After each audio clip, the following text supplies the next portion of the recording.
गुलाम नबी आज़ाद ने की प्रधानमंत्री मोदी की तारीफ। ये वही प्रधानमंत्री मोदी जी हैं जिन्होंने गुलाम नबी आज़ाद के लिए जब उनका कार्यकाल खत्म हो रहा था तो आंसू बहाए थे, लेकिन आज एक बार फिर से गुलाम नबी आज़ाद ने प्रधानमंत्री मोदी की तारीफ कर दी। और इस तारीफ को सुनकर बार बार कांग्रेस बस एक ही बात कहती है कि ये रिश्ता क्या कहलाता है। प्रधानमंत्री मोदी का रिश्ता और गुलाम नबी आज़ाद का रिश्ता क्या कहलाता है, इस पर बहुत से लीडर्स भी सवाल पूछते हैं कि आखिर इस रिश्ते की सच्चाई क्या है। क्योंकि प्रधानमंत्री मोदी जी की आंखों में जब से गुलाम नबी आज़ाद का टेन्योर ख़त्म होने के लिए आंखों में आंसू आए, तब गुलाम नबी आज़ाद जो है वो कांग्रेस के बहुत कद्दावर लीडर थे। लेकिन हालांकि गुलाम नबी आज़ाद ने अब अपनी एक नई पार्टी बनाई है, डेमोक्रेटिक आज़ाद पार्टी, लेकिन अभी भी गुलाम नबी आज़ाद और प्रधानमंत्री मोदी जी की बातों को लेकर आज भी चर्चा होती है। लेकिन आपको अब बता दें कि एक बार फिर से गुलाम नबी आज़ाद ने प्रधानमंत्री मोदी जी की तारीफ़ की और प्रधानमंत्री मोदी जी की तारीफ़ उन्होंने एक ऐसे मुद्दों पर की, आर्टिकल 370 जिसे जम्मू कश्मीर की दुखती रग कहा जाता है, सीएए जैसा मामले को लेकर और हिजाब कंट्रोवर्सी को लेकर उन्होंने प्रधानमंत्री मोदी जी की तारीफ़ की। और उन्होंने ये गिनवाया कि प्रधानमंत्री मोदी जो हैं वो देश के ऐसे प्रधानमंत्री हैं जिनकी तारीफ़ जितनी करो उतनी कम है।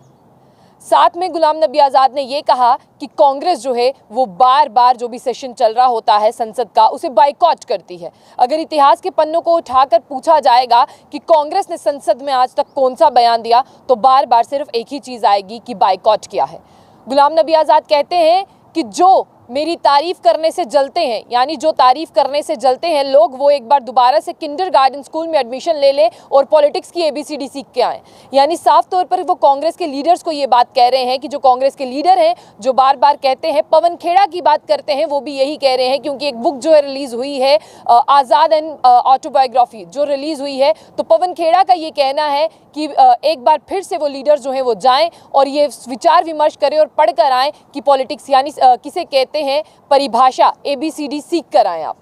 यानी प्रधानमंत्री मोदी जी की तारीफ और गुलाम नबी आज़ाद का रिश्ता क्या कहलाता है, इस पर एक बार फिर से जो है मामला गर्मा चुका है। और पवन खेड़ा का ये कहना है कि देखे हैं हमने वो प्रधानमंत्री और देखे हैं हमने वो गुलाम नबी आज़ाद जिनका रिश्ता क्या कहलाता है वो साफ नहीं कर पाए। और हम ज़रूर समझ गए हैं कि इस में खिचड़ी में जो है वो बहुत सी बातें अंदर पक रही हैं, लेकिन वो है वक्त रहते बाहर आएंगी। लेकिन आपको साथ ही साथ ये भी बता दें कि जिस तरह से गुलाम नबी आज़ाद ने ये कहा कि जो लोग कहते हैं कि प्रधानमंत्री मोदी की मैं तारीफ़ करता हूं या प्रधानमंत्री मोदी ने मेरी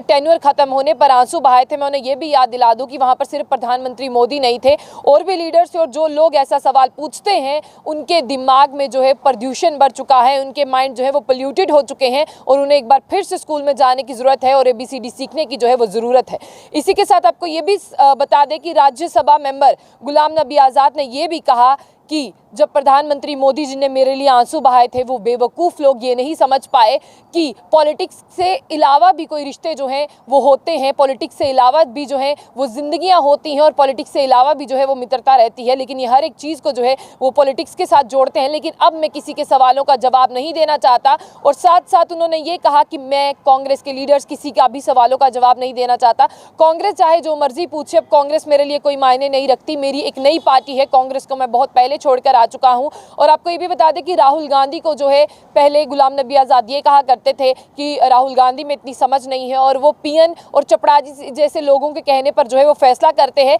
लेकिन पवन खेड़ा ने अटैक करते हुए ये कहा, आज़ाद एंड ऑटोबायोग्राफी जो बुक है उसमें भी जो है उन्होंने यही कहा कि इसमें क्या ही होगा, इसमें भी जो है प्रधानमंत्री मोदी जी की तारीफ है और प्रधानमंत्री मोदी और गुलाम नबी आज़ाद का क्या रिश्ता है इसे कहने की ज़रूरत नहीं है। क्योंकि प्रधानमंत्री मोदी और गुलाम नबी आज़ाद का रिश्ता तब से है जब प्रधानमंत्री मोदी देश के प्रधानमंत्री नहीं हुआ करते थे, वो महज एक BJP के लीडर हुआ करते थे और गुजरात में जो है अच्छा खासा बहुमत था उनके पास। इसी के साथ साथ आपको ये भी बता दें कि ये कहना है पवन खेड़ा का कि हमें इन रिश्तों की चपेट में नहीं आना, लेकिन गुलाम नबी आज़ाद का जो रिश्ता है प्रधानमंत्री मोदी के साथ उसे पूरा देश जानता है। जब उनका टेन्योर ख़त्म हुआ था किस तरह से प्रधानमंत्री मोदी ने तो आज तक किसी के लिए आंसू नहीं बहाए, लेकिन गुलाम नबी आज़ाद में ऐसी कौन सी नई शक्ति थी जिनके लिए जो है उन्होंने आंसू बहाए हैं। लेकिन इसी पर वार करते हुए गुलाम नबी आज़ाद ये कहते हैं कि प्रधानमंत्री मोदी जी ने बहुत अच्छे काम किए हैं, चाहे वो CAA का मुद्दा हो, चाहे इसके अलावा हिजाब का मुद्दा है या आर्टिकल 370 का मुद्दा हो, वो सिर्फ देश के ऐसे प्रधानमंत्री हैं जो देश की भलाई चाहते हैं और जो लोग उनकी जिस तरह से जो लोग उनकी बातें करते हैं वो लोग जो है वो खुद कुछ कर नहीं सकते और जो कुछ करता है उसे करने नहीं देते। और गुलाम नबी आज़ाद का ये तक भी कहना है कि आज की कांग्रेस क्या कर रही है, आज की कांग्रेस जो है वो संसद को बायकॉट कर रही है। आज की कांग्रेस की अगर इतिहास के पन्नों को उठाकर देखा जाएगा तो आज की कांग्रेस के पास क्या ही बचा है। आज की कांग्रेस के पास सिर्फ यही बचा है कि कोई भी अच्छी चीज हो, भाषण नहीं देना, उसका सुझाव नहीं सोचना, उसे बायकॉट कर देना और बाहर आके सड़कों पर हल्ला गुल्ला करना ही आज की कांग्रेस का मुख्य लक्ष्य है। चाहे सत्याग्रह हो, चाहे भारत जोड़ो आंदोलन हो, इन सबको चपेट में लेते हुए कहा कि जो लोग कहते हैं मैं प्रधानमंत्री मोदी जी की तारीफ करता हूं, वो स्कूल जाएं और पॉलिटिक्स की परिभाषा सीख कर आएं, यानी ABCD सीख कर आएं। और जो लोग मेरी और प्रधानमंत्री मोदी जी की दोस्ती से जलते हैं उनके लिए मैं कुछ नहीं कहना चाहता। मैं प्रधानमंत्री मोदी जी की तारीफ करता हूं और मैं करता रहूंगा।